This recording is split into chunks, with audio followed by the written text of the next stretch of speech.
नमस्कार दोस्तों, न्यूज डंका हिंदी में आप सभी का स्वागत है। बुधवार को दिल्ली के सीएम अरविंद केजरीवाल मुंबई पहुंचे थे।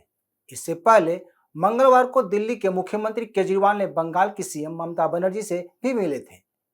केजरीवाल घूम घूम कर दिल्ली में अफसरों की पोस्टिंग और तबादले के मामले में केंद्र सरकार द्वारा लाए गए अध्यादेश के खिलाफ समर्थन जुटा रहे हैं। जानकारी के अनुसार नवीन पटनायक और जगनमोहन रेड्डी की पार्टी को छोड़कर सभी दलों ने केजरीवाल को समर्थन देने की बात कही है। सबसे बड़ा सवाल यह है कि बीजेपी अगर आगामी सत्र में संसद में इस अध्यादेश को लाती है तो लोकसभा में आसानी से पास करा लेगी, लेकिन राज्यसभा में उसे मुश्किलों का सामना करना पड़ सकता है। तो दोस्तों, पहले यह जान लेते हैं कि मामला क्या है। दरअसल दिल्ली के अफसरों के तबादले और नियुक्ति को लेकर लंबे समय से केंद्र और दिल्ली सरकार के बीच चल रहे विवाद पर सुप्रीम कोर्ट ने हाल ही में फैसला सुनाया है, जिसमें कोर्ट ने तबादले और नियुक्ति का अधिकार दिल्ली की सरकार को दिया था, जिसके बाद केंद्र सरकार ने इस फैसले के खिलाफ अध्यादेश लाया था, जिसके तहत राष्ट्रीय राजधानी सिविल सेवा प्राधिकरण गठित करना था। लेकिन अंतिम फैसला दिल्ली के उपराज्यपाल का होगा। इस प्राधिकरण में मुख्यमंत्री अध्यक्ष होंगे, जबकि मुख्य सचिव और प्रधान सचिव सदस्य होंगे। अब केजरीवाल इसी अध्यादेश के खिलाफ समर्थन जुटा रहे हैं। फिलहाल 2024 के लोकसभा चुनाव को देखते हुए सभी पार्टियां एकता के लिए हुंकार भर रही हैं। जहां कांग्रेस कर्नाटक चुनाव जीतकर जोश में है, वहीं ममता बनर्जी पीएम का सपना पाल रखी हैं।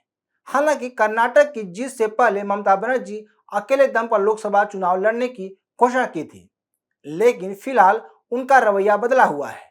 माना जा रहा है कि ममता बनर्जी कांग्रेस को बड़ी पार्टी के रूप में नहीं देखना चाहती हैं, बल्कि उसे सहयोगी के तौर पर साथ लाकर चुनाव लड़ना चाहती हैं। वहीं अरविंद केजरीवाल भी खुद को पीएम के रूप में देख रहे हैं। ऐसे में केजरीवाल का विपक्ष के नेताओं से मिलना जुलना कई मायने में खास है। वैसे भी अपने को पीएम के उम्मीदवार के रूप में देखने वाले नेताओं के सामने पहाड़ जैसी चुनौतियां होंगी, इसलिए इस मुद्दे पर बात करना सही नहीं लगता। फिलहाल असली मुद्दे पर आते हैं। तो बुधवार को केजरीवाल उद्धव ठाकरे से मुलाकात की। सबसे बड़ी बात यह है कि वर्तमान में उद्धव ठाकरे अपने वजूद की लड़ाई लड़ रहे हैं, तो खुद दूसरे की सहायता कैसे कर सकते हैं। केजरीवाल के साथ पंजाब के मुख्यमंत्री भगवंत मान, संजय सिंह और राघव चड्ढा आदि थे। माना जा रहा है कि ठाकरे गुट केजरीवाल को अपना समर्थन देगा।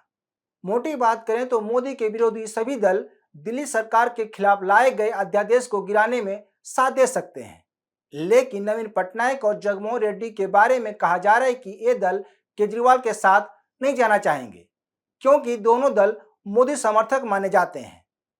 मगर इन सब से इतर कहा जा रहा है कि दोनों नेताओं की कोई राष्ट्रीय महत्वाकांक्षा नहीं है, इसलिए दोनों नेता केंद्र सरकार के खिलाफ नहीं जा सकते हैं और मौके पर कोई गेम कर सकते हैं।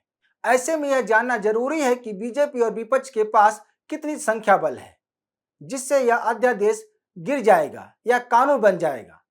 तो राज्यसभा में 245 सदस्य होते हैं, लेकिन वर्तमान में सदस्यों की संख्या 238 है, जबकि 7 सदस्यों की सीट रिक्त है। वहीं राज्यसभा में बहुमत के लिए 120 सदस्यों की जरूरत होगी। अगर बीजेपी इन जादुई आंकड़े को छू लेती है तो संसद में यह अध्यादेश पास हो जाएगा और केजरीवाल के हाथ से बाजी निकल जाएगी और यह कानून बन जाएगा। सबसे बड़ी बात यह है कि बीजेपी को इस अध्यादेश को 6 माह के अंदर संसद में पास कराना होगा, अन्यथा यह बेअसर हो जाएगा। अब सवाल यह है कि बीजेपी के पास कितना संख्या बल है। तो केवल भाजपा के राज्यसभा सदस्यों की संख्या 93 है, जबकि उसके सहयोगी दलों को मिलाकर 110 आंकड़ा हो रहा है, जिसमें AIADMK के 4 अन्य छोटे दलों के 8 सदस्य हैं। वहीं नामी सदस्यों की संख्या 5 है, जो वोटिंग में शामिल हो सकते हैं। यानी कहा जा सकता है कि बीजेपी समर्थित एनडीए के पास 110 सदस्य हैं। बीजेपी को इस अध्यादेश को पास कराने के लिए मात्र 10 सदस्यों की जरूरत होगी, जो वर्तमान में सभी विरोधियों को देखते हुए मुश्किल लग रहा है। अब बात यूपीए की, तो कांग्रेस समर्थित गठबंधन के मात्र 64 सदस्य हैं, जिसमें कांग्रेस 31, डीएमके के 10, आरजेडी के 6, जेडीयू के 5, एनसीपी के 4, अन्य दलों के 5 सदस्य हैं, जो कुल मिलाकर 64 हो रहे हैं। हालांकि सबसे बड़ा सवाल यह है कि क्या कांग्रेस केजरीवाल को समर्थन करेगी। अभी तक तो कांग्रेस ने खुले तौर पर केजरीवाल का समर्थन नहीं किया है, लेकिन अगर हम यह मान भी लें कि कांग्रेस केजरीवाल के साथ जाएगी तो भी बहुमत के आंकड़े नहीं छू पाएंगे। केजरीवाल के साथ जाने वाले विपक्ष के अन्य दलों में टीएमसी के 12, केसीआर की पार्टी के 7, लेफ्ट के 7, सपा के 3, बसपा के 1, जेडीए के 1 और अन्य दलों के 5 सदस्य हैं। इसमें खुद आम आदमी पार्टी 10 सदस्य हैं, जिनको मिलाकर कुल सदस्यों की संख्या 110 हो रही है। ऐसे में केजरीवाल को भी 10 सदस्यों की आवश्यकता पड़ेगी।